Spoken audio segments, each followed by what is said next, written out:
Yeah, your model has to be able to get the phenomena you're trying to explain. And the crazy thing is the neoclassical model, as Minsky said, assumes away the interesting questions. By assuming equilibrium, by assuming no financial sector, by assuming harmony, which is what they basically assume about capitalism, you leave out class conflict, you leave out booms and busts. It simply can't explain the system we're in. And their response to the financial crisis was to add financial frictions to the models, you know? And what do you mean by friction? You mean something that slows down the return to equilibrium. Now, finance isn't a friction, it's a bloody banana skin. Okay. You slip on it, it speeds things up. They've got everything asked about tit. And you can tell how much I've had of these lot. I've had too many years of fighting them and just realizing they don't want to know an alternative position. And what actually happens, and I've had this experience recently by trying to explain money creation to a couple of Austrian types and neoclassicals as well. They don't read the criticisms. Okay? Because when you I make a religious analogy, and this sort of applies in a Marxian circle as well, and also neoclassical. If you're in the Vatican, you can argue whether Mary was Mary 20 or 21 when she met Joseph. You can't say the virgin birth didn't happen. Okay? You can't say I found the body of Jesus Christ. So there are things you can and can't discuss. And if anybody comes and says, look, I'm an archaeologist, I found the body of Jesus Christ, you don't say, oh, thanks for that. We'll go take a look at the research. You say, put a spear through this guy, will you? Okay, get rid of him.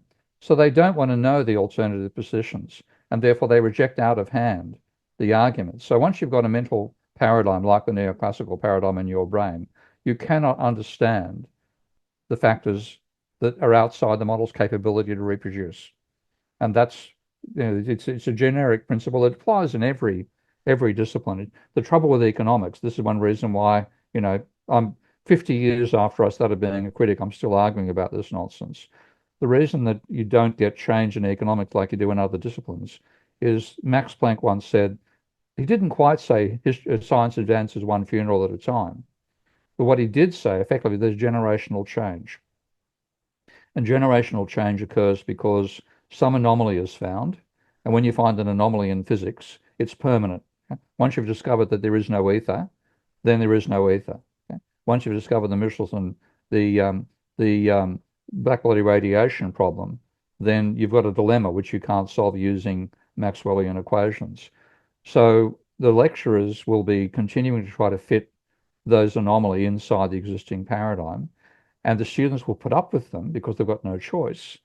But when the old bloke gets old enough to have to either retire or die and be replaced, the new students have to get the job, and they come in and say, right, now I'm going to show how Planck was right. If I'm going to get a Nobel Prize, it's going to be out of extending Planck, not ignoring him. So you get generational change in real sciences.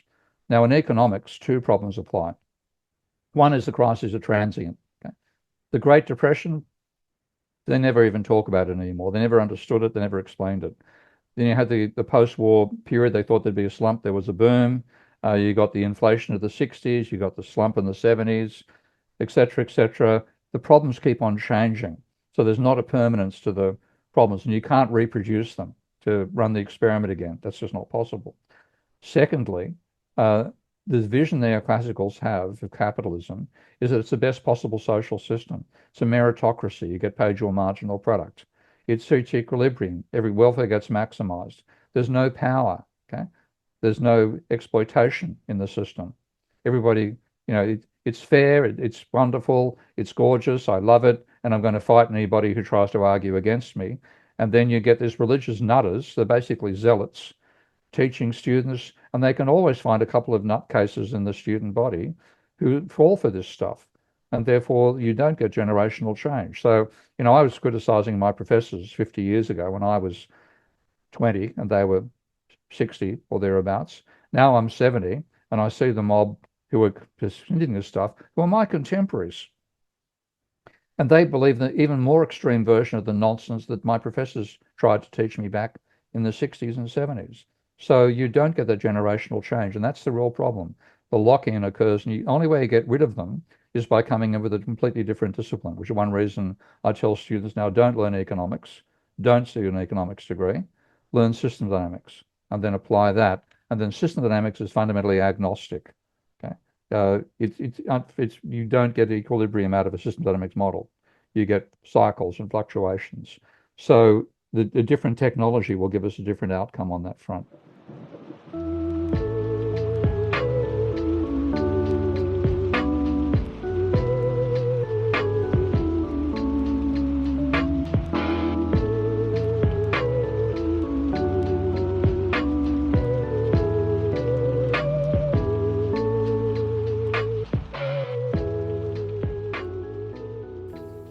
Hello everyone, and welcome to another Class Unity Speaker Series event. Class Unity is a Marxist organization that supports class struggle politics here in the United States. We believe in class politics, not identity politics. If you'd like to support us, please consider giving us a donation, or even better, by joining us. You can do either by going to our website at classunity.org. Our political education program is concerned with promoting materialist analysis on politics, economics, and social issues.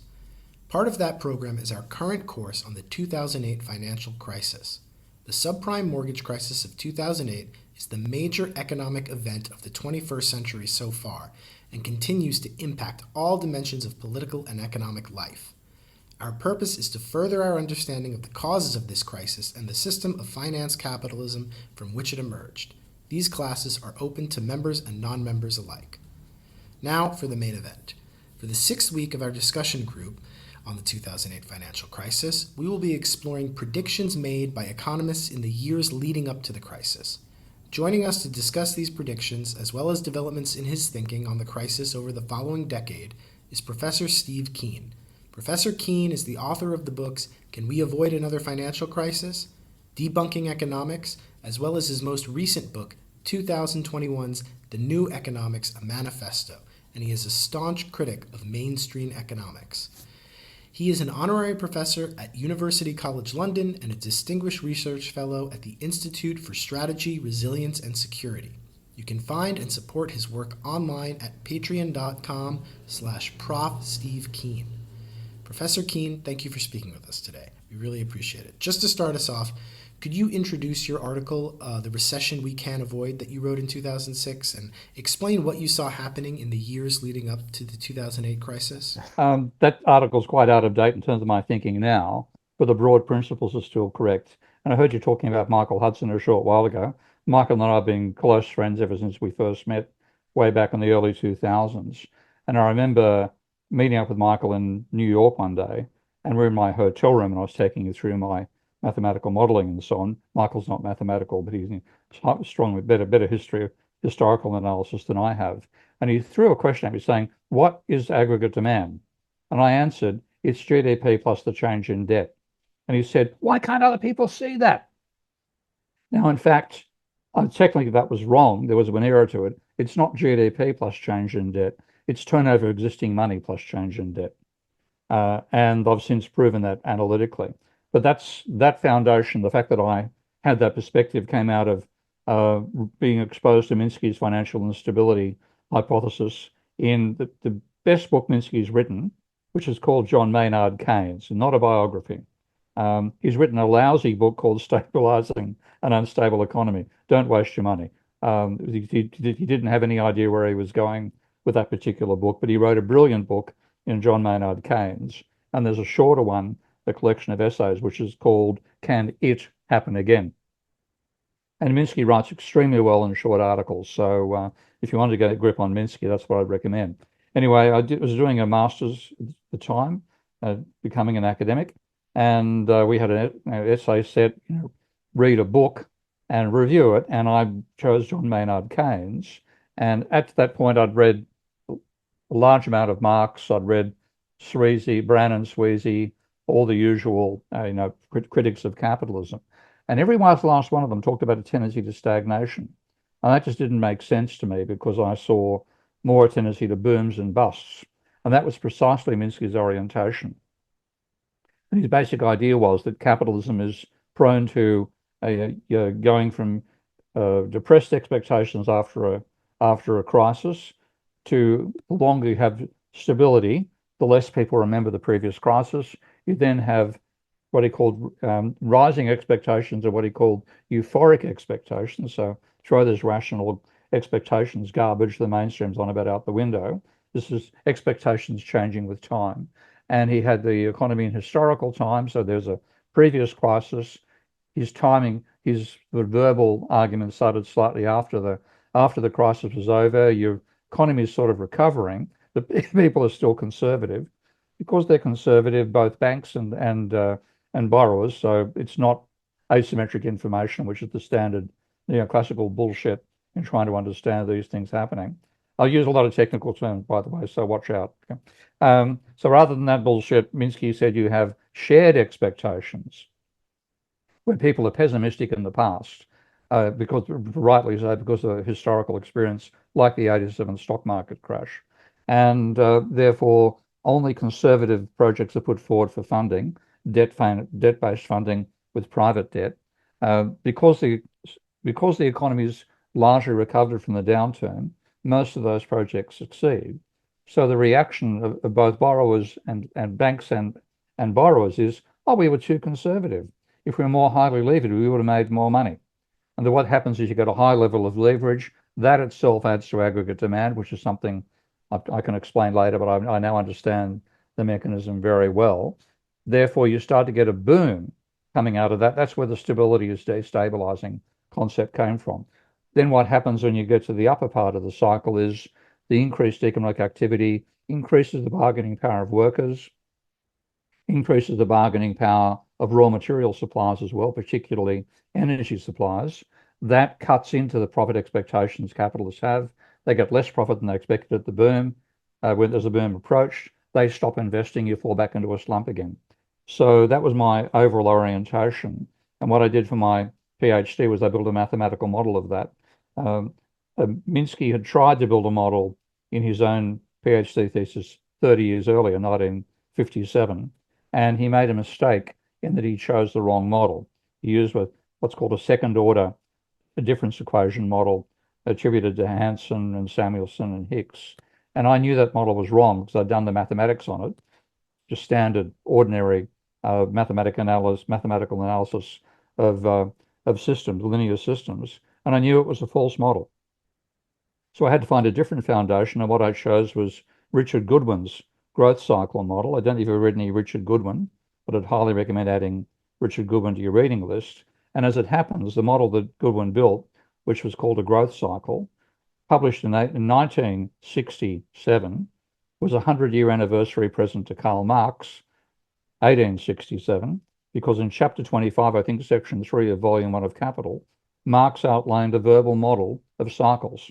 And it was precisely the cycle model that Goodwin put together. So I took that and I added debt to it. And I then got Minsky's financial instability hypothesis coming out of it with a couple of twists that you cannot get from the verbal logic alone.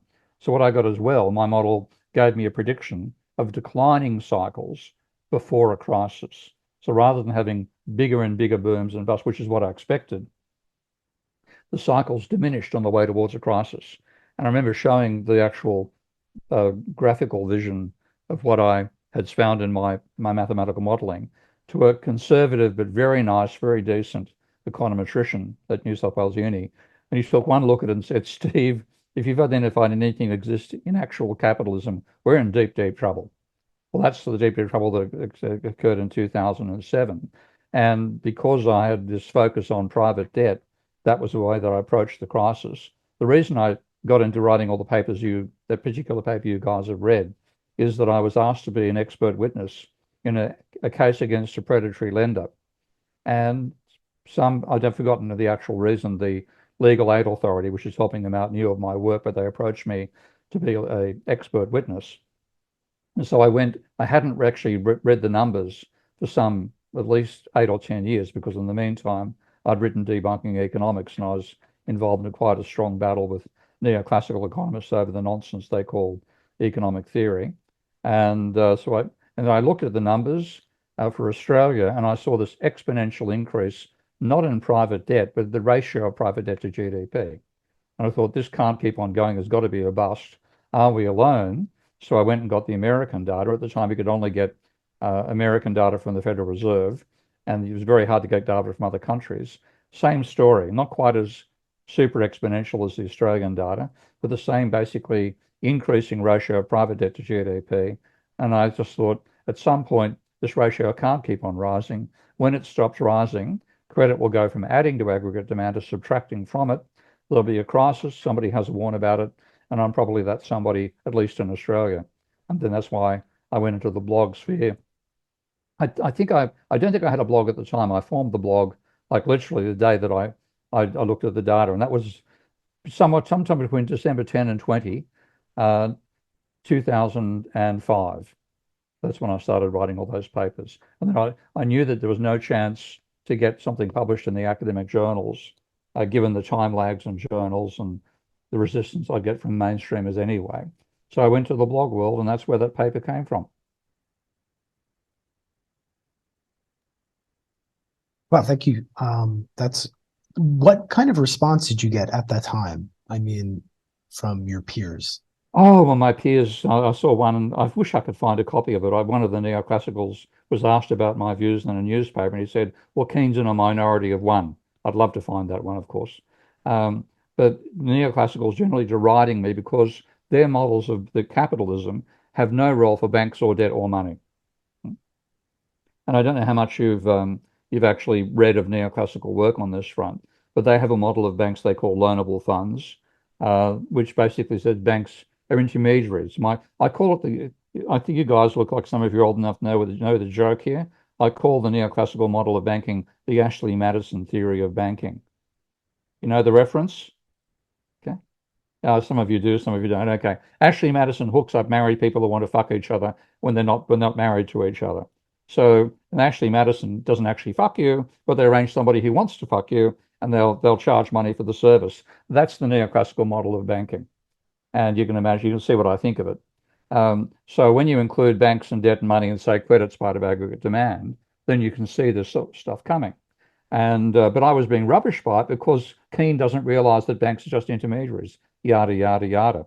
So I was used to being abused in the press, but in the academic world, but in the media, I got quite a bit of traction, and I ended up going on the leading national affairs program in Australia called the 7:30 Report, which is a half-hour uh, public broadcaster service. So there are no advertisements, so it's a solid half hour. There are normally 6 5-minute segments. I got one 15-minute segment. And the next day, the journalist, who was one of the subscribers to my newsletter, hammered the Prime Minister over my views. And a week later, the Prime Minister released a stimulus package with some things I agreed with, like they gave everybody who'd paid their tax that year got $1,000. They called it a tax rebate, but it was basically an injection of $1,000 per taxpayer into the economy. And they also we had a huge program of building, school halls, and gymnasiums and things like that.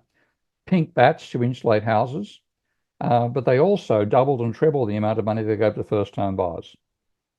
And I just freaked because Australia had a bigger housing bubble than America had. And I said, what's the problem? Aren't Australian house prices high enough for you yet? So, of course, the housing bubble was the main thing that caused Australia to avoid going into a crisis. And unfortunately, I took on a bet from a right-wing mainstream economist working for a merchant bank about whether the housing prices would crash. And that was after the government had put this scheme in place. But I'd already said, like, I just expected it to cause the bubble to continue. And what I got done on was getting the bet wrong. So I realized since then you don't take on a bet because if you do, journalists only want to know who wins. They don't want to know what your argument is. So I've avoided taking on bets since then. But that's how I became quite prominent, front page of quite a few newspapers, quite a bit of exposure. But because I took that bet, I got hammered over the bet, and I've sort of lost my exposure in Australia. And people say, "Oh, Ken got it wrong." Well, basically, my attitude was, "Well, fuck you, you don't know the data."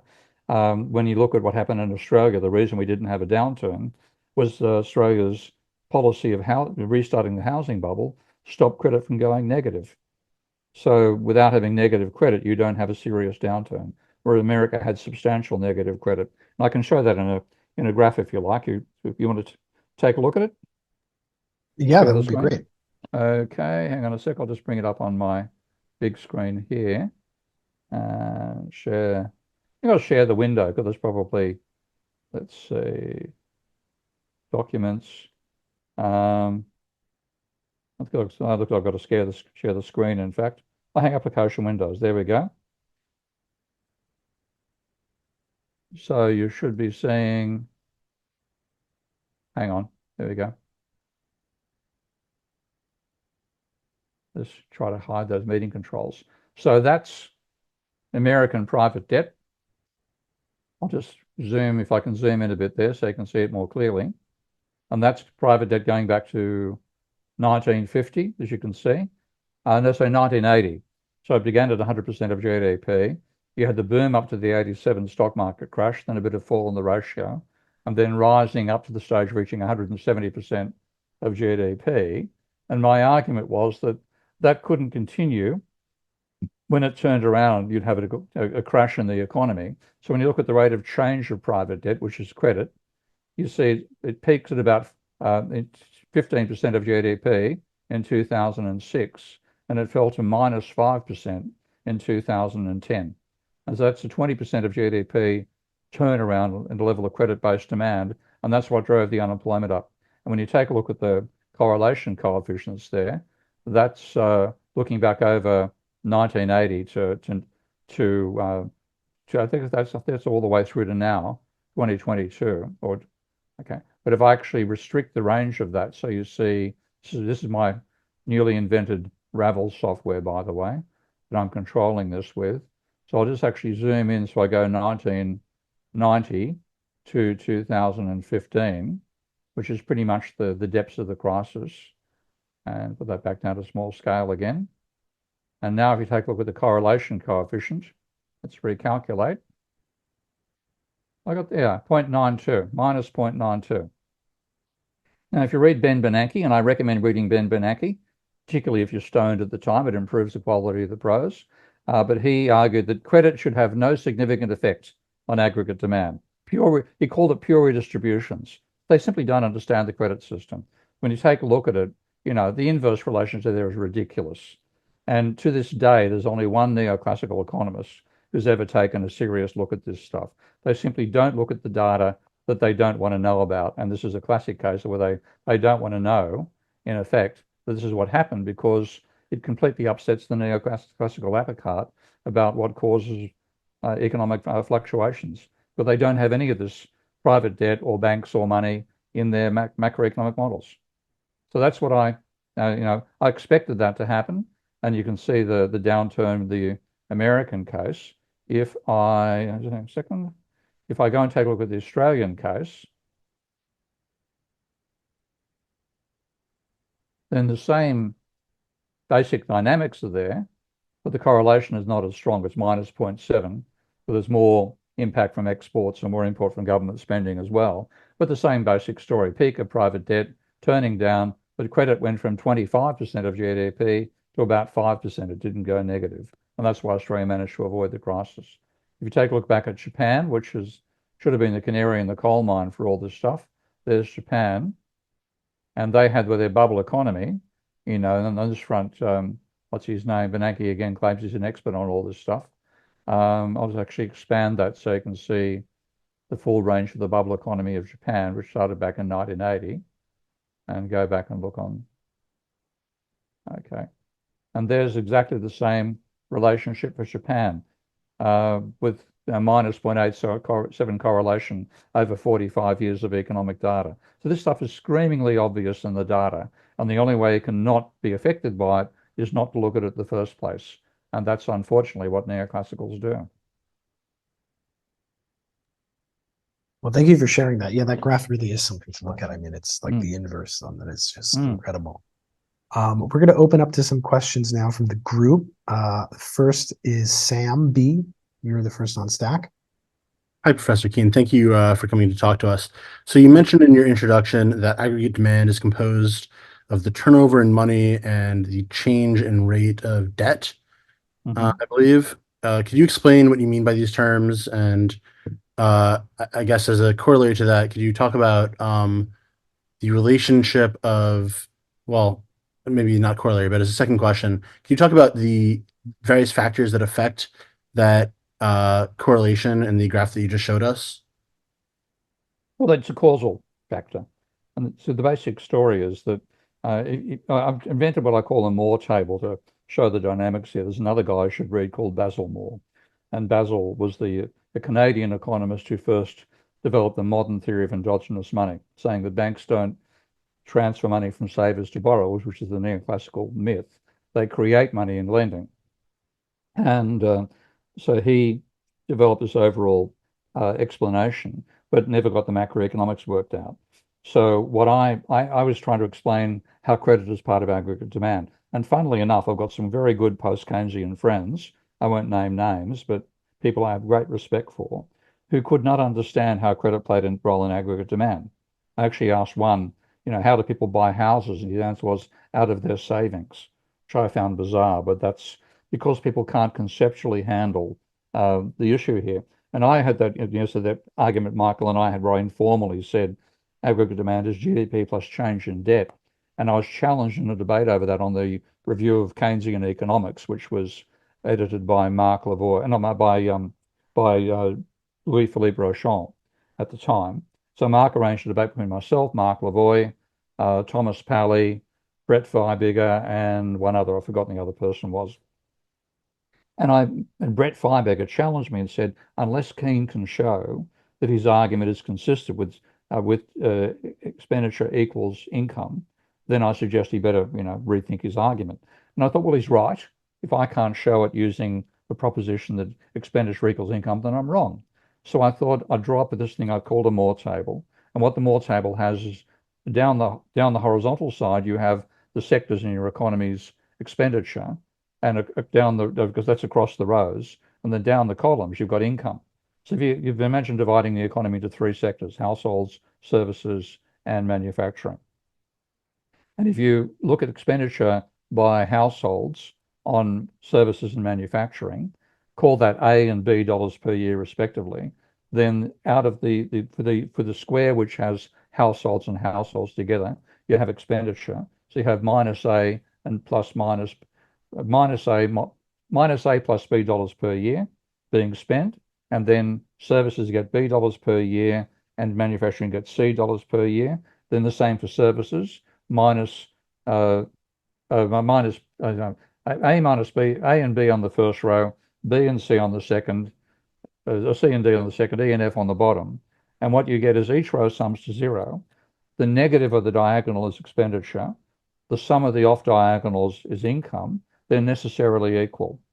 So you do it with no borrowing, and you get minus A minus B minus C, blah, blah, blah, equals plus A plus B, etc., etc. So aggregate expenditure is aggregate income. If you model the neoclassical idea, effectively one sector lends to another. So services lends credit dollars per year.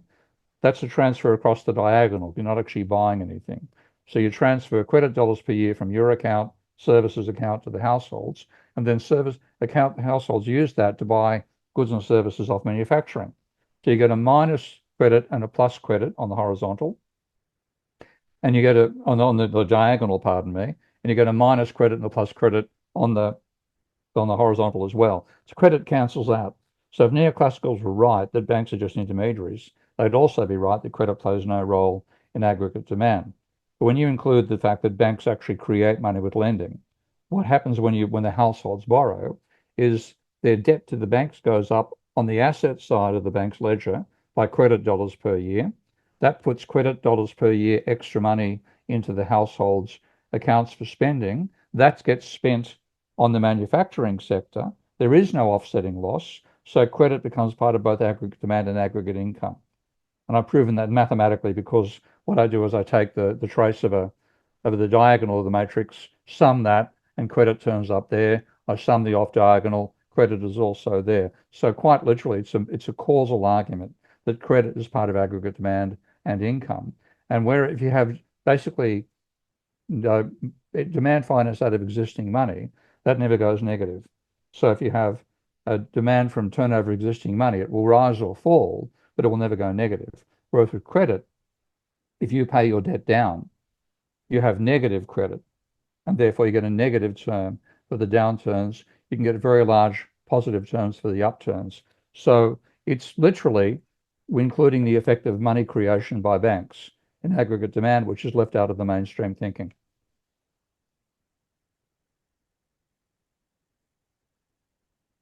That makes sense. So you're basically, I mean, credit is just adding money to the pool of Hmm. money that's available to the households. So Yeah, obviously they're going to yeah, spend that money. yeah. That's right. When you borrow, you don't borrow money for the sheer pleasure of being in debt. No. It's no fun being in debt. I'm actually speaking from rather painful personal experience for various personal reasons right now. Family stuff on both sides of my family. Long story. But it's awful. You don't want to you don't have the debt. Oh, it's nice. I've got a debt to the bank. Yeah. You borrow to spend. And therefore that extra money which is created by the bank lending turns up a part of aggregate demand as well. And then of course, once the money in the system, it also circulates further. But the initial injection of money is literally a dollar for dollar addition to demand.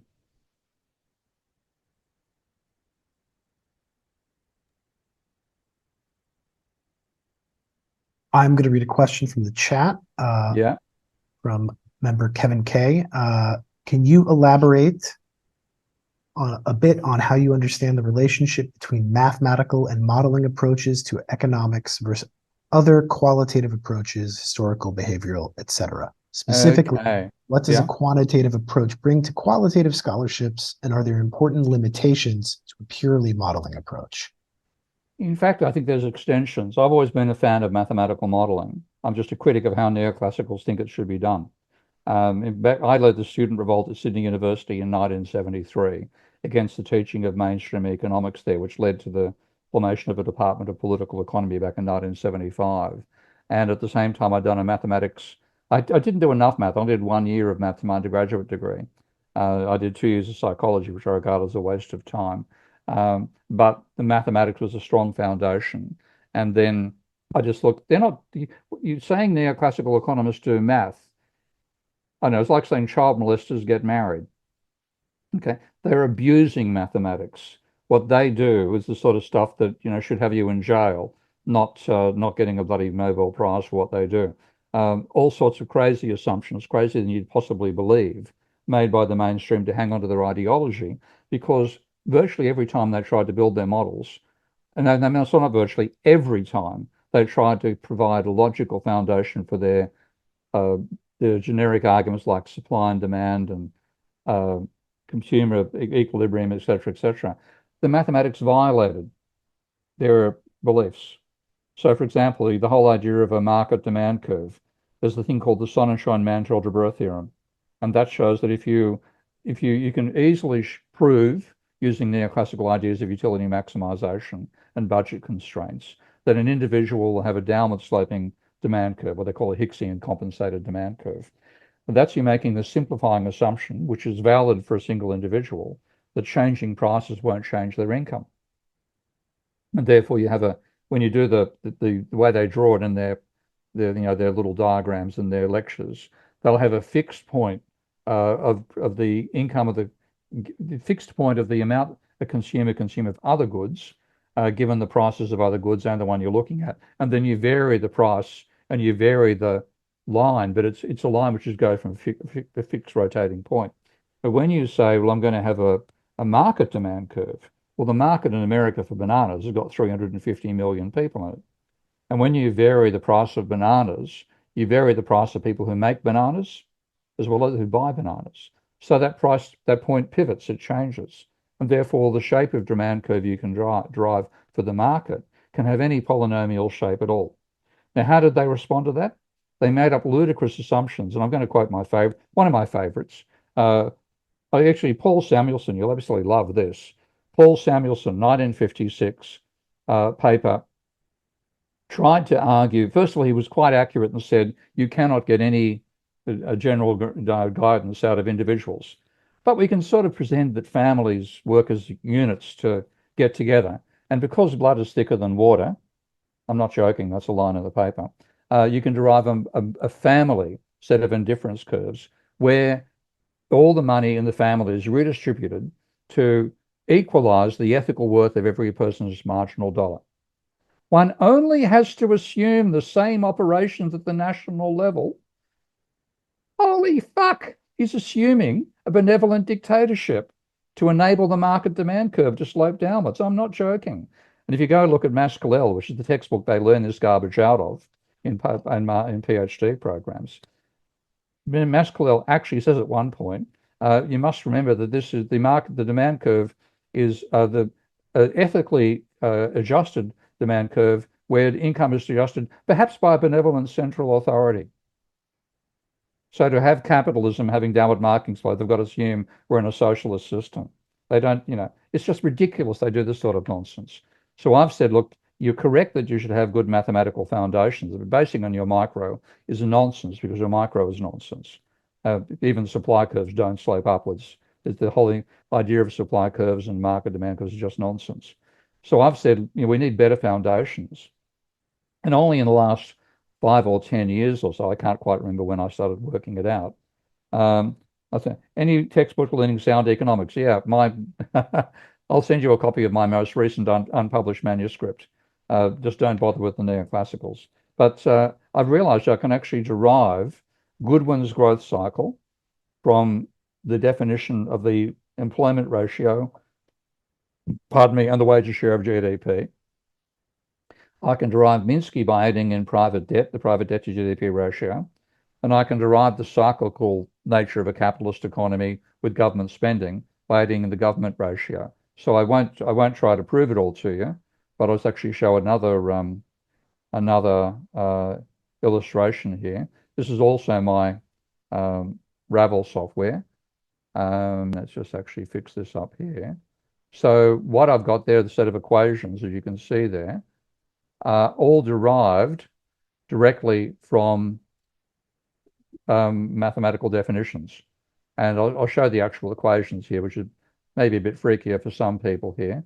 But these are all equations which simply work from the definition of the employment rate, number of workers divided by population, wages share of GDP, wages divided by GDP, and I then take very simple definitions, very simple behavioral assumptions, and I get a model which if I simply have if the model let's just zoom out here a bit.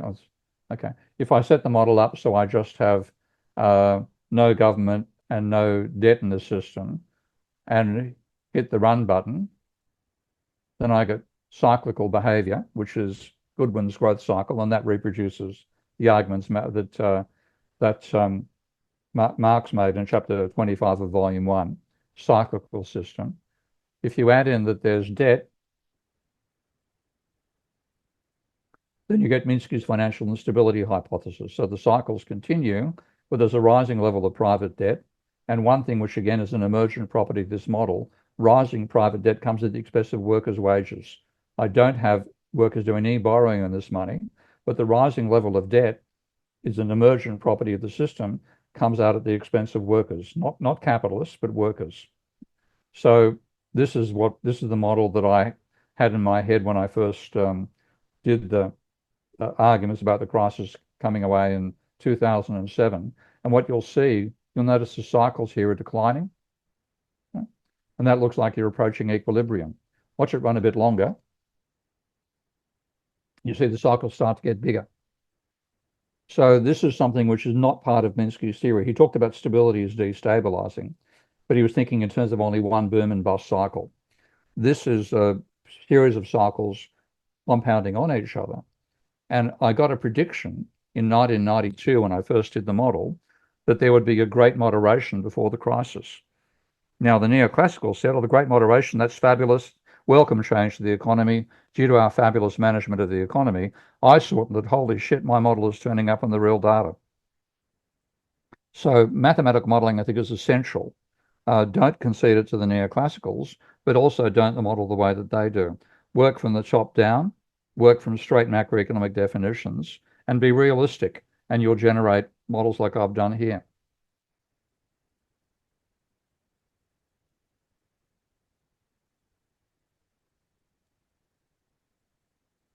Thank you. I'm going to read one more question from the chat, then Sam is on stack after that. This is from Wanderer. Professor Keen, I was wondering if you could elaborate on the causes of Japan's persistent lost decades, which you explained in a pre-GFC article as resulting from classic debt deflation. Japan's asset bubble collapsed at the end of the 80s, but persistently low interest rates resulted in Japan having a large debt bubble that made recovery impossible. It reminds me a lot of the Great Depression, but without a Roosevelt to turn things around. How does this assessment hold up to Japan's economy since 2005? Is it still facing a crippling debt burden? Well, it's private debt that's the main problem, but that's been reduced to some extent by, and again, I'm going to share my screen and show Japanese data here. So you've got exactly the same dynamic that I showed for America, but over 50 years rather than 30 years of data. Rising private debt leading to a boom. The bust in Japan's case occurred in 1990, and that's the Japanese crisis there. Same story, plunging level of credit coming out of the whole thing. So it's all driven by too much private debt, and then you had private debt peaking at 225% of GDP back in 1995. And if you look at the Great Depression, the level of debt dropped dramatically, courtesy both of Roosevelt's policy, but also the Second World War. That drastically reduced the level of private debt, and that let the whole thing reset. But Japan has only now got back to 160% of GDP as its debt level. So there hasn't been a reconnection or a rejigging of the level of private debt in the way we saw in the Great Depression. Now, this is my same software package shown with data going right back to 1834 in the case of American private debt. And you can see the same, there's the dynamic of the Great Depression. Huge increase in unemployment caused by a plunge in credit going down to minus 10% of GDP. But what had happened because of the Second World War, a huge increase in government spending, the debt ratio fell from 130% of GDP down to 50%, and that's where the post-war recovery began. So the golden age of capitalism was around here with low levels of private debt.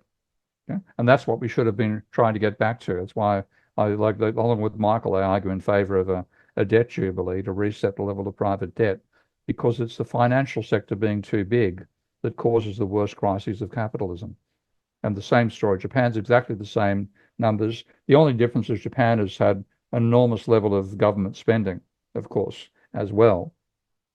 And the government spending, creates money just the same way that private bank lending does. The central bank's been buying all the bonds. So, and because Japan's been running a trade surplus for most of that time, it hasn't suffered from its currency being destroyed in the same process. This, by the way, is one reason I disagree with modern monetary theory. You'll get modern monetary theory people telling a trade deficit is a good thing. I think that's nonsense. Trade deficit loses money in the same way that a government surplus does. And also there's other problem with their argument on that front. But because Japan's been running a trade surplus for most of that period, it's able to continue buying its own government debt without undermining its currency. So it's continued to continue ticking over, but there hasn't been enough government money creation, and they haven't reduced the level of private debt sufficiently. So they're stuck in a permanent trap, largely because they're still following conventional economic thinking. Professor Keene. Sam, before you go, there was one question I did miss on the stack. You actually just kind of spoke to this a little bit, but maybe you can expand. This is from Nicholas. You mentioned neo-Keynesians a while back. I wonder how your theory would speak to modern monetary theory, mint the coin style arguments. Modern monetary theory in terms of government money creation is 100% correct. In fact, one reason I'm angry about MMT right now is there's some assholes at the top, one particular one, not Warren Mosley, but I was going to give a paper proving modern monetary theory using my Minsky software at the conference they had in Leeds about a month ago, and they disinvited me from the conference, which I was not impressed by. But what I was going to do, and I'll show this quickly here, if I can bring up the right model in Ravel here. Let's see. Okay. I won't try to take you guys through this because it's moderately complicated spreadsheet, and not spreadsheet, double entry bookkeeping analysis. But this is a model of the basic model of MMT. I'll actually shut this down here. So Ravel supports showing double entry bookkeeping and does the mathematics for it as well. So I have private bank lending, increasing deposits and loans, government spending and excessive taxation, creating deposits and creating reserves. That finances bond sales. So bond purchases are paid for using money or using funds created by the deficit itself, etc., etc. And if I then simulate this model and I don't have, if I have the government spending as much as it's getting back in taxation. So if I zoom in here, I've got spending at 30% of GDP and taxation at 30%, but I can adjust this up and down I'm running a model. And if I now show the government, I'll just start that again from here. If I have the government deciding to run a surplus, it reduces GDP. Okay. Instant proof that the modern monetary theory crowd are right. And if you have government spending more than it gets back in taxation, that creates additional demand, enables the economy to function properly. So my software proves modern monetary theory is correct about domestic money creation. The stuff they're wrong about is actually their own logic on trade and a few other things. They've got a very mechanical view about production, which I find they've almost resurrected Say's law. I'm no great fan of that, as you can imagine. So there's a lot of weird elements to MMT coming out of some of the peculiar personalities. Not Stephanie Kelton, who's a great person, I must say, and a few others, Scott Furweller, but the top three. It's got some weird ideas, and those weird ideas got jumped onto the back of the accurate idea, which is that government spending creates money. Thank you, Professor Keen. Sam, you're on stack. Sure. I believe 3 sets of figures ago, you were showing us your model that include the ratio of debt over time, which has periodic flattening out in the rate of change, which I assume correlates with crashes. But over large periods of time, the line's just going up, basically at a constant rate. So I guess the question I have is, how long can that last? And what are the implications for this in terms of a future crash do you think this will lead to a larger crash in the future? No, because I think we've actually been through the Great Depression experience. The global financial crisis was the Great Depression of our time. But if you look back at the level of government spending during the pre-war period, government spending was about 5% of GDP. Taxation was similar. Okay. Now we've got 30% of GDP and above. So what conventional economists call the automatic stabilizers, what Minsky called big government, means that a downturn in the economy reduces tax receipts and increases welfare payments. That means that government spending comes in and counteracts the effect of the downturn to some extent. So you don't get the same steep collapses you got in the more effectively more like a pure credit-based capitalist economy we had before the 1930s. Therefore, the crises aren't as extreme, but you also don't necessarily get the resolution. So if you look at the level of private debt and after the Great Depression, I'll show you that chart again because it's so informative. Let's go back and share the screen. And I'll go to, where are we? This one. This is the long-term history of private debt and government debt in America. And you get this particular boom here and bust. It's called the Panic of 1837. And I didn't know about it until I did this data and saw this dramatic decline in credit, turning up and just taking the debt data and working out credit. I said, oh, it must have been something heavy happened back then. And that's why I found about the crisis of 1837. This is the 1870s. Then you have the Great Depression with it falling by 10% of GDP. All that stuff meant ultimately you'd get a correction on the level of private debt. So it goes from a peak level of about 140% of GDP in 1933 down to, at the beginning of the Second World period, about 40% of GDP. And for that reason, you had a very low debt burden, high turnover of existing money, and the golden age of capitalism across that period. Look where we are now. Even with the decline in debt that's occurred after the peak, if I extend it out here somewhere, we've still got a higher peak level of private debt now than we had back at the peak of the Great Depression.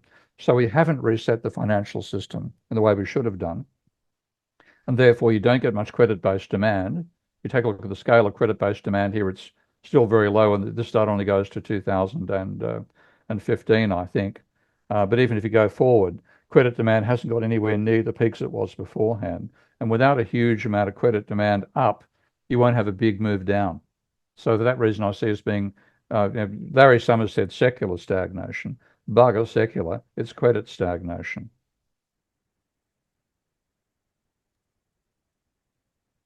Thank you, Professor Keen. Hef, you're on stack. Uh, in the paper you wrote before the recession, you talked about um, the rates, and you talk about the RBA, whether it should lift rates again or not. And so I know if you lift the rates, presumably you would increase the interest rate burden. So higher rates must be highly correlated with, or like must increase the risk of recession. I mean, could you talk about the relationship between um, the rates and the debt service, and what Yeah, effect you think yeah. And rate changes have? banks are pulling a bit of a con job by putting up lending rates above the rate of government bonds. Like they probably don't. Half of them wouldn't know they're pulling. Actually, 90% of them wouldn't know they're pulling a con job, but it is a con job because the the interest rate they get on bonds when they own those bonds is actually an income source to them. It's not a cost. Okay. So people think, oh, they've got to borrow at that rate and they've got to lend at a higher rate, therefore there has to be margin. Garbage. They're actually getting an income stream out of the interest being paid on government bonds. And Warren Mosler makes this point these days as well. The real cost of money for banks is the physical cost of, the infrastructure, the ATMs, uh, whatever they do in terms of credit worthiness checking and stuff like that, which is very little, of course. So they actually benefit by having higher rates because they get a higher rate on the existing debt. But then, of course, that means borrowers are going to be less likely to want to borrow. But the thing which slows it down in the American case is most American mortgages are 30 years fixed. So you only have new borrowers being affected by higher rates, and therefore you get a drop off of the marginal borrower, but the average borrower is still in the same financial situation. In Australia and a few other countries, almost all mortgages are floating. So when the Reserve Bank puts up rates, then the private banks respond by putting up their rates to a higher level, and that will stifle demand in those economies. Uh, but it will reduce also demand for investment goods. So it is a dampening the economy, but it's not a fine-tuning mechanism. This is one of Minsky's main points that he makes very well in John Maynard Keynes.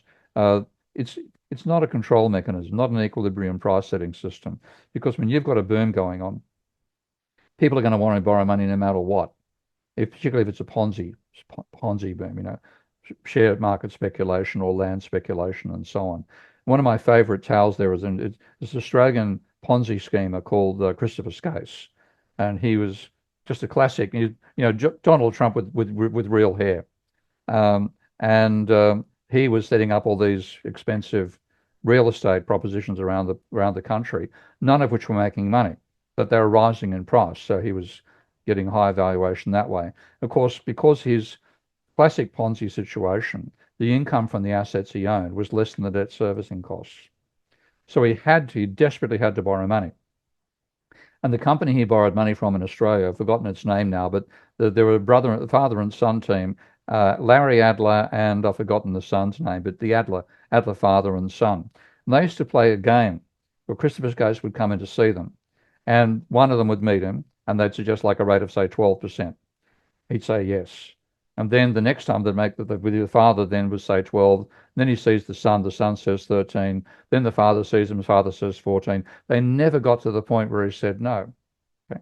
Because if he didn't get the loan, he couldn't service his cost, he'd go bankrupt. Now he did go bankrupt because he made a takeover bid for MGM. Anybody old enough here to know what MGM stands for? Metro Goldwyn Mayer, okay, back in the old days. He made a $3 billion takeover offer for MGM. I've forgotten the name like Kardashian, obviously not Kardashian, but a name like that, a fairly famous billionaire in America.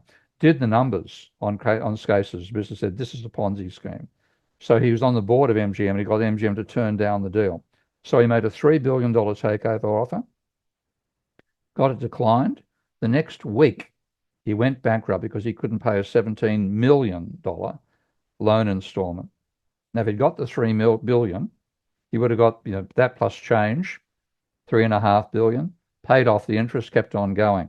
So that's the sort of fragility that higher interest rates give you. But what it tends to be is you get, rather than getting a smooth equilibrium adjustment of the economy, you get a boom crash opera, and that's what happened with Volcker back in the 1970s and 80s. He thought he was going to fine tune the demand for money, following Milton Friedman's nonsense about how people respond to higher interest rates. Instead, he crushed the economy. At the same time, China was taking off. That wiped out the American working class, both in terms of destroying the unions and also losing their jobs to manufacturing going offshore to China. So you had a recession, a huge recession. That's what drove inflation down. So interest rates are like, they're like trying to control a light switch by hitting it with a club. If I could just follow up on that, I wonder, so who does inflation hurt the most? It hurts asset holders. It hurts asset And holders, I that's guess true. Yeah, and that the best person on inflation, two good people on inflation, both friends of mine, Blair Fix, who's actually marked his PhD thesis, and he does brilliant work. Blair's also supported by crowdfunding, so I'd encourage both getting Blair on here and supporting his work. His website is called Economics from the Top Down, and he does brilliant multi-commodity analysis of CPI. So he doesn't just look at the average price, he looks at all the goods and then looks at the distribution of those goods in terms of who buys them. And he says a lot of those increases of price have hit the working class, not the wealthy. Isabella Weber is the other person. She's based at Amherst, and she also does very good work saying what's caused inflation is not wages exceeding the rate of inflation, it's markups rising faster than the rate of inflation. So that in that case, that actually benefits capitalists because they're getting a higher margin. Okay? So it's not quite straightforward, but people who are straight asset holders, they don't like inflation because that devalues the real value of their assets. So you're right, they are the ones who complain the most and want to have low inflation. Right, and you also mentioned in your paper that rising debt, household debt, is really a transfer of wealth from wage earners to financiers. So I just wonder if, I mean, I don't know who, you know, I don't know who really controls the Fed, the rate changes, but I don't see how um, bankers, financiers, and asset holders ever come out worse off. Because if you raise the rates to lower inflation and you cause a recession, well, you just bankrupt your debtors and you appropriate their assets. I just don't, at least for them, I Yeah. just don't see how. Yeah, I mean, you Um, screw the industrial sector. Okay, the industrial sector gets done over. One of my favorite sections of Marx, another paper of mine you'll find if you go searching for it, is called The Roving Cavaliers of Credit. And that's a quote from Marx, I think from volume 3. And he talks about how the periodic booms and busts in the economy give this class of parasites the capacity to take over the industrial system, and they know nothing about manufacturing and should have nothing to do with it.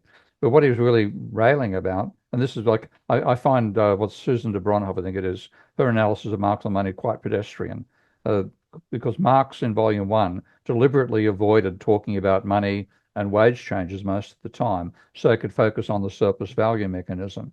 But he, in the later volume, in Theories of Surplus Value and in Volume 3, he allows money. He says, what's the price of money? He said, surely not its cost of production. It must be the expected return, effectively, the expectations of future gain to what gives you the price of money. So what you get out of the level of debt we've got now is, rather than the manufacturing class dominating capitalism, the financial class dominates capitalism. And they're a bunch of morons. Okay? They don't understand how things are made. They don't actually make anything to begin with. They actually put up the cost for the manufacturing sector. So one of the best things you can do is reduce the scale of the financial sector, because if you've got a choice between capitalists being industrial or financial capitalists, I'll take industrial capitalists any day. Thank you, Professor Keenan. Thank you, F. Daniel, you're on stack. All right, thank you very much for this. This is great, and thanks for talking with us. Really appreciate this, Professor Keen. I have a few questions. So there's one thing that really struck me in your 2013 paper that we looked at. There's a spot where you write that Minsky's guiding principles were first that a model of capitalism must be able to generate a depression as one of its possible outcomes. Mm-hmm. And you quote him as saying, it's necessary to have an economic theory which makes Great Depressions one of the possible states in which our type of capitalist economy can find itself. Mm-hmm. So this is kind of going back to a previous thread in the discussion, but I guess I kind of knew that before I read the paper, but the way you put it and the way you really sort of put it up front, like if we're going to, we can explain a possible we can explain a phenomenon only if it's a possibility within the model we would use. And so if the model that we would use doesn't recognize that possibility, then sort of a priori, we've sort of assumed away the thing we should be explaining. And so it is very clear there that the rub between you and the post-Keynesians and maybe the MMTers and these other guys is just straight up at the level of assumptions, like assuming away the thing to be explained a priori. And that just, I mean, anything you have to say on that, I'd be very interested to hear, but it just really struck me. The other thing is, so all the papers that we read for today's session, everyone is saying, you know, when the mass of payments that come due, the schedule exceeds the ability of people to pay their incomes, you're going to have a problem, obviously. That's the main thing. And people were saying this, and I'm reminded of what R is greater than G in Piketty's sort of way of putting it. Yeah, so I just wonder, like, everyone was saying this, and it's obviously right, but this sort of blew up when Piketty said that. So second thing, I'd like to get your thoughts on that. And then I had a question about trade deficits, but I'll wait. Yeah, don't be too many. I think I'm a bit of wine over here, so I've been a bit slower in answering those. Yeah, your model has to be able to get the phenomena you're trying to explain. And the crazy thing is the neoclassical model, as Minsky said, assumes away the interesting questions.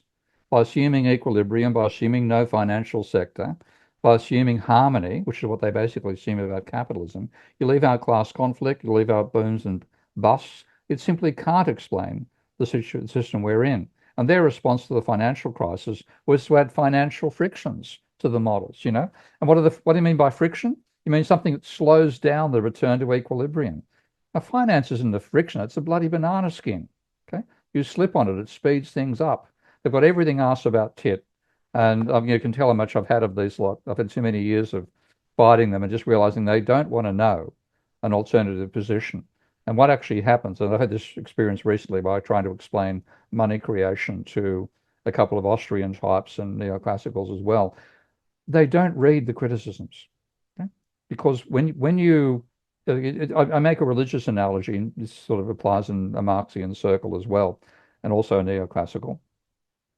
If you're in the Vatican, you can argue whether Mary was Mary 20 or 21 when she met Joseph.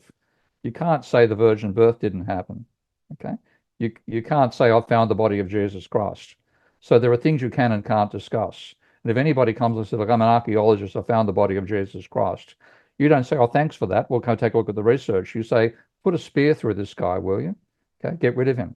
So they don't want to know the alternative positions, and therefore they reject out of hand the arguments. So once you've got a mental paradigm like the neoclassical paradigm in your brain, you cannot understand the factors that are outside the model's capability to reproduce. And that's, you know, it's a generic principle. It applies in every discipline. The trouble with economics, this is one reason why, you know, I'm 50 years after I started being a critic, I'm still arguing about this nonsense. The reason that you don't get change in economics like you do in other disciplines is Max Planck once said, he didn't quite say science advances one funeral at a time. But what he did say, effectively, there's generational change. And generational change occurs because some anomaly is found. And when you find an anomaly in physics, it's permanent. Once you've discovered that there is no ether, then there is no ether. Okay? Once you've discovered the Michelson, the black body radiation problem, then you've got a dilemma which you can't solve using Maxwellian equations. So the lecturers will be continuing to try to fit those anomalies inside the existing paradigm, and the students will put up with them because they've got no choice.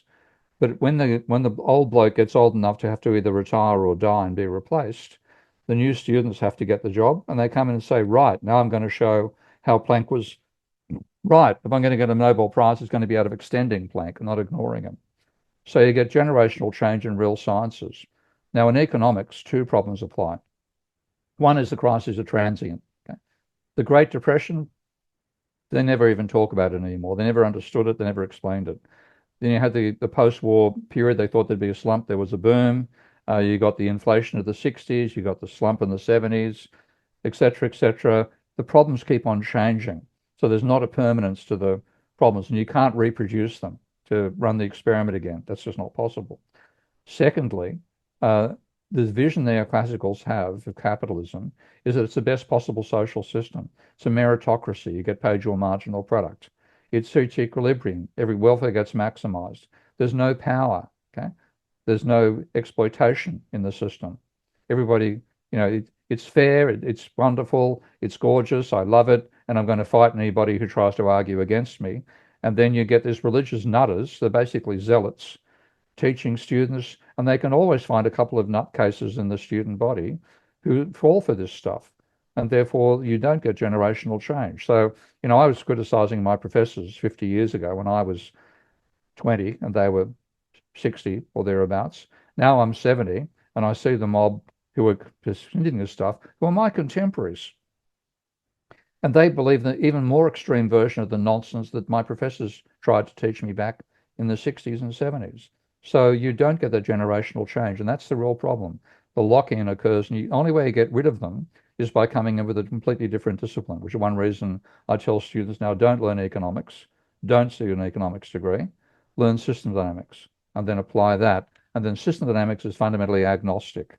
Okay, you don't get equilibrium out of a system dynamics model. You get cycles and fluctuations. So the different technology will give us a different outcome on that front. So that's the long-winded answer to your first question. Now you better remind me of the second. Well, I was just wondering, everyone was sort of saying that, when the aggregate of claims on people's income exceeds their income, their ability to pay, then there's going to be a problem.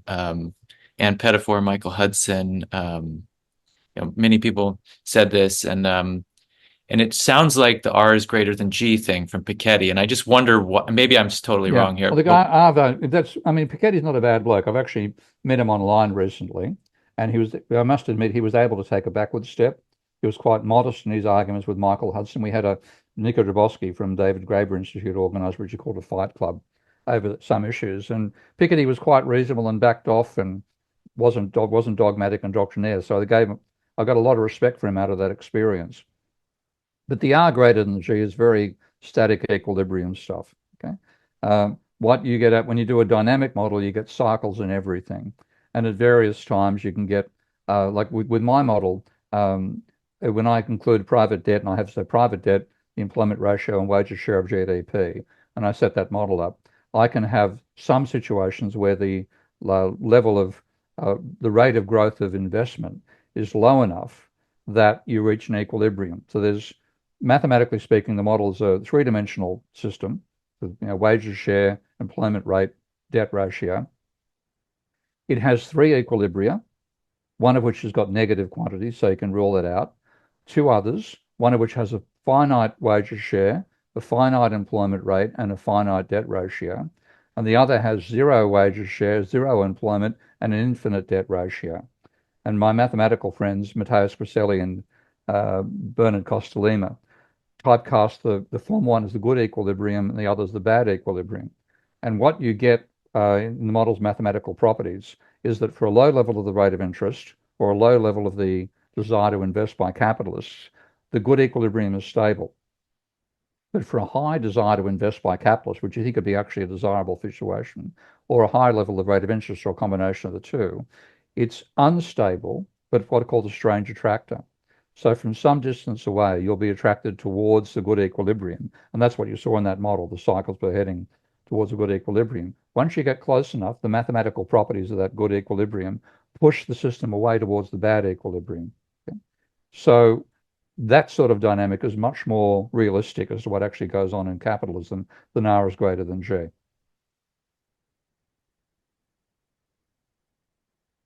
Could I ask one more? Mhm. Thanks. Okay, so something else you said about you agree with MMTers about many things, but one thing was about trade deficits. Mhm. You said that they're not good, and so one question I had about that was, so Michael Hudson's super imperialism thesis, if I've understood it, is that so United States is a net importer, other countries are net exporters. So we run deficits and they have dollar surpluses.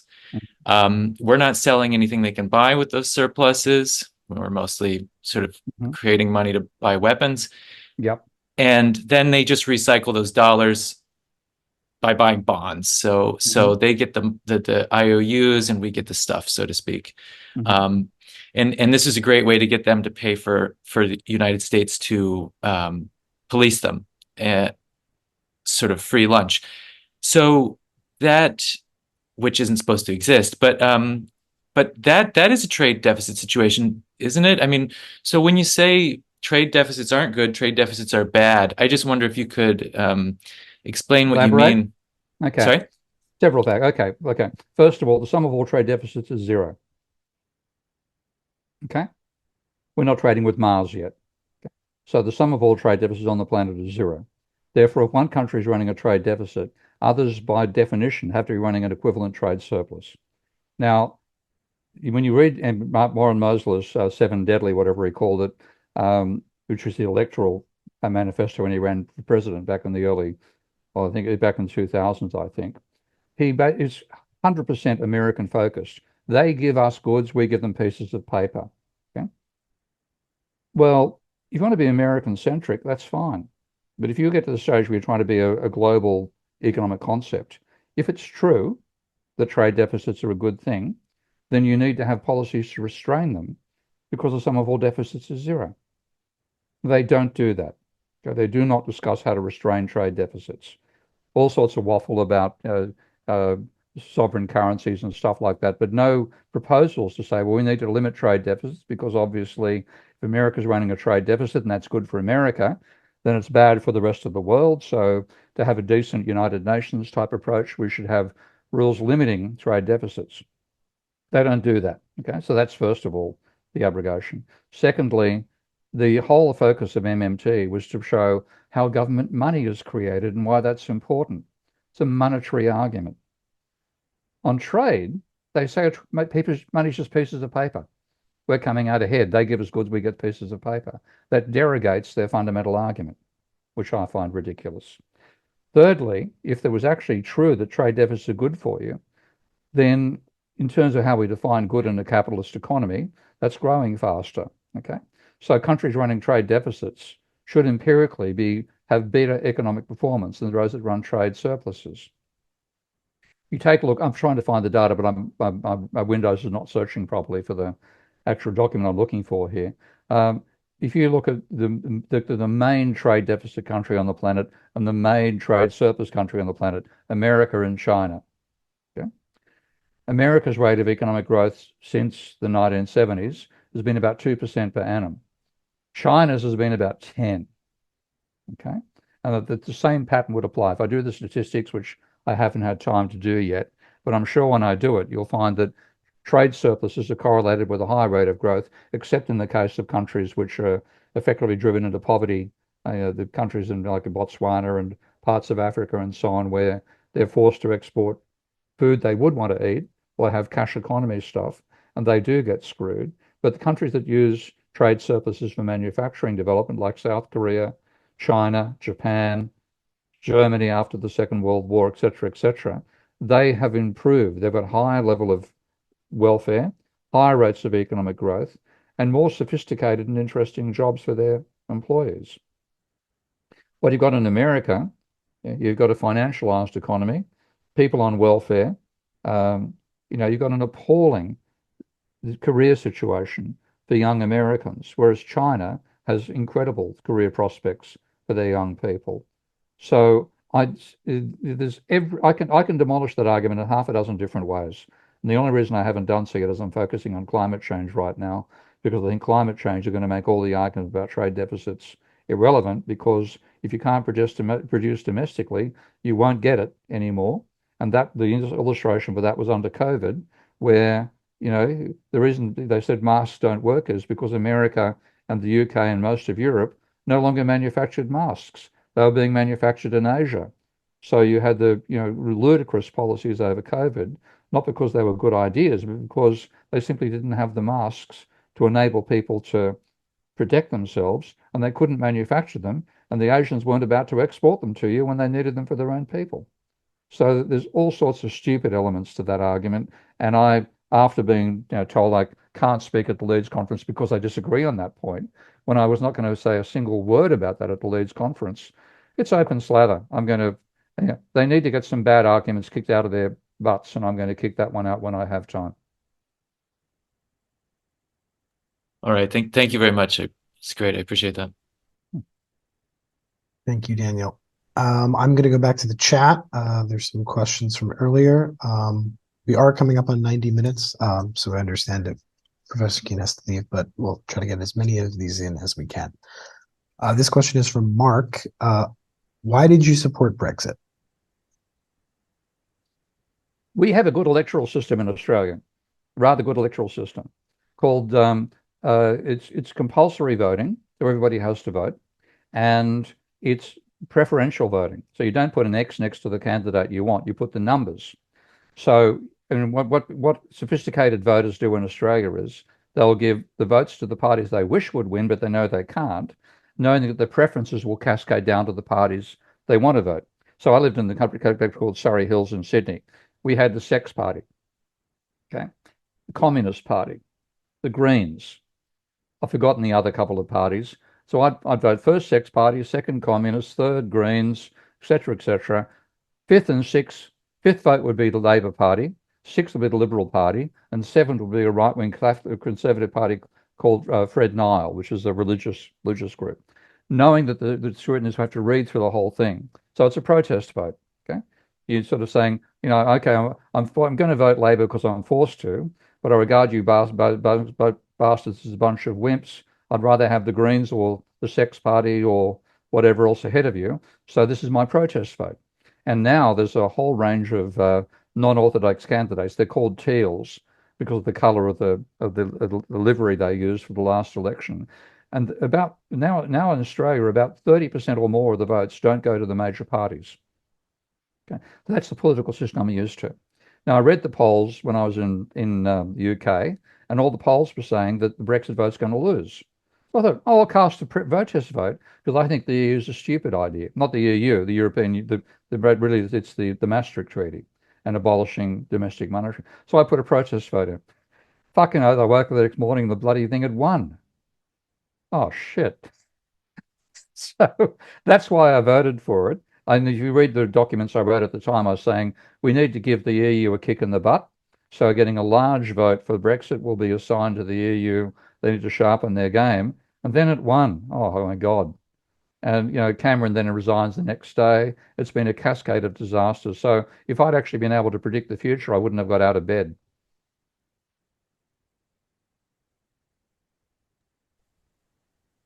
Okay, thank you. I'm gonna skip the order of the stack a little bit, just so people who haven't asked a question yet, we'll go ahead of people who already have. Jonathan. Hey, thank you, Zach. Sorry, I accidentally sent the message directly to you, Professor Keene, and not to the group chat. Okay. Thank you, Professor. My first question was going to be bourbon or scotch that you're drinking. Drambuie. Oh, classic. Dude, nobody drinks that stuff anymore. It's great on ice, much better flavour than straight Scotch. My father used to call it the elixir of the gods, and one of the few things we agreed on was Drambuie and port. Hell yeah. My question. So I came upon you. I started reading nakedcapitalism.com. Started kind of. I'm not I'm not the most knowledgeable or about economic theory or whatever, but I've just been kind of following that kind of website, and that's where I've heard of you, Professor. So it's really cool that I actually kind of get to talk to you.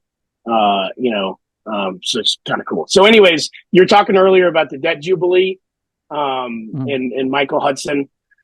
So from where I'm looking in the South, in the southern United States, it's just honestly everything's just getting worse. In my neighborhood, all the houses are going up for sale. I kind of live in a suburban neighborhood. I guess aging Sicilian Italian immigrants. A lot of their next of kin are selling their houses to yuppies and out of towners coming in and buying property. So it's kind of affecting the global economies that affected me at home or whatever. So this idea of the debt jubilee is very attractive. So I'm just wondering, what would that kind of, in practical terms, how do we take down the financiers that are in charge? In If I wasn't 70, I might give a discussion there. But I've been through 50 years of this stuff, okay? And I've seen the left losing in all these debates and not getting taken seriously, and neoliberalism dominating everything. So we're not going to succeed in bringing the financiers down. Not going to happen. What's going to happen is they're going to bring capitalism down. And this is my talking about climate change. I don't know if you read my work on climate change, but the work that neoclassical economists done of climate change is the worst shit I've read in 50 years. And it is insanely stupid stuff where Nordhaus literally assumes that a roof will protect you from climate change. They assume that the current geographic data on temperature and GDP can be used to predict the impact of climate change, which trivializes it because, there's a 50-degree, not a 50, there'd be a 30-degree difference in between livable parts of the planet, or 25 degrees between livable parts, cold to hot parts of the planet and average temperatures. We're only talking 2.5, so that can't be important, can it? It's sheer nonsense, should never have been published. It only got published because neoclassical economists refereed nonsense assumptions by other neoclassical economists. Therefore, we're heading towards a climate catastrophe. If you're down in the south of America, which state are you in? I'm in Louisiana, so pretty much we've had the first climate refugees in America.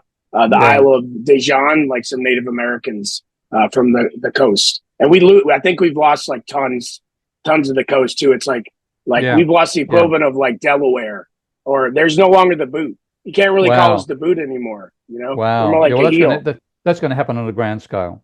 And when it starts happening, it'll make a mockery of the numbers that neoclassical economists have put forward. There's a classic survey by neoclassical economists of other neoclassical economists about what they think would be the impact of the trajectory of temperature rises from 1.5 degrees next decade. And of course, we're already at 1.5 now. Pardon me, through to 7 degrees in 2 centuries' time. And their consensus was that that trajectory will reduce GDP in the future by 20% compared to what it would have been in the absence of climate change. Now, that translates into a 0.1% fall in the annual rate of economic growth from 7 degrees of warming. And climate scientists say at 7 degrees of warming, you can basically rule out mammals. The only creatures that are going to survive that temperature rise are going to be exothermic. Forget about us being able to survive that as an entire, not just a species, the entire genus of mammals might well disappear. Being slightly exaggerated there, it's good Drambuie, but that's the trajectory we're on. They have no damn idea. And the finance sector's accepted all this nonsense because they basically trust the economists and believe they know what they're doing. Of course they don't.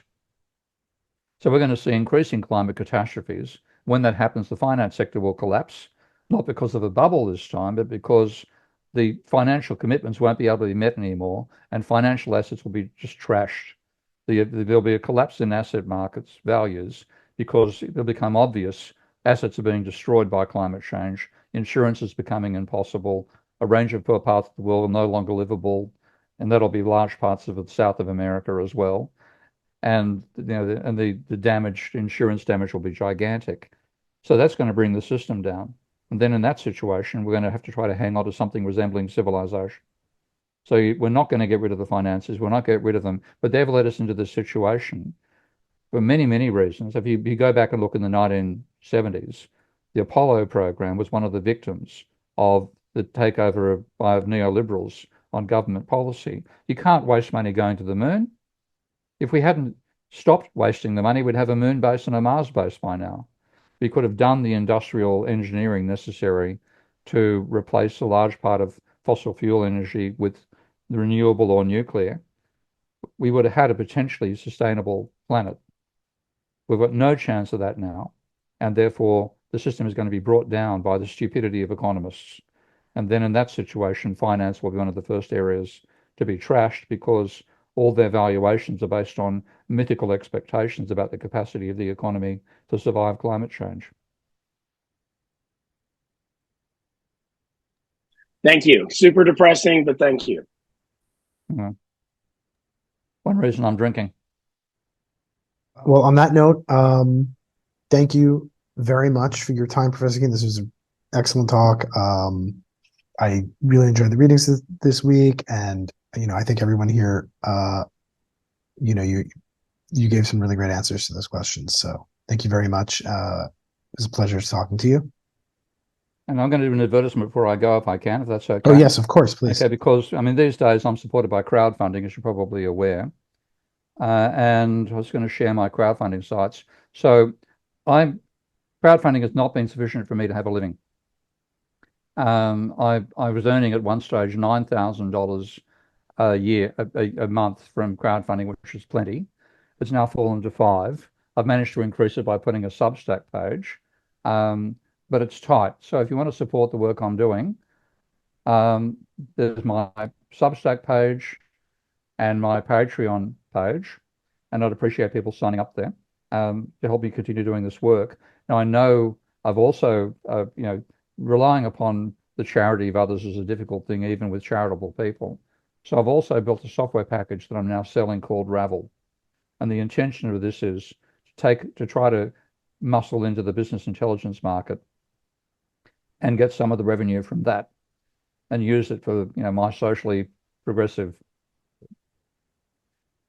campaigns, try to demolish neoclassical economics. So 3 things: my Patreon page, Prof. Steve Keen, the Ravel page. I'd love you to check it out and see this piece of software. All the images I showed you in software today were using Ravel, and I have the Substack as well. So please, if you can, consider throwing a dollar. Patreon, you can give me as little as $1 a month or $10 a year, which is, I hope, not a great pain for the wallet. So if you help mind signing up there and spreading the word, I'd appreciate it, because otherwise I'm doing this on the smell of an oily rag, and it gets tiring at the age of 71.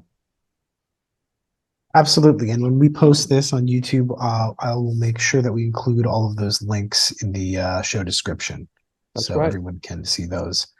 Thank you again, Professor, and we hopefully will talk to you again sometime. Thank you. Good fun. Looking to meet you all, guys, and see you again.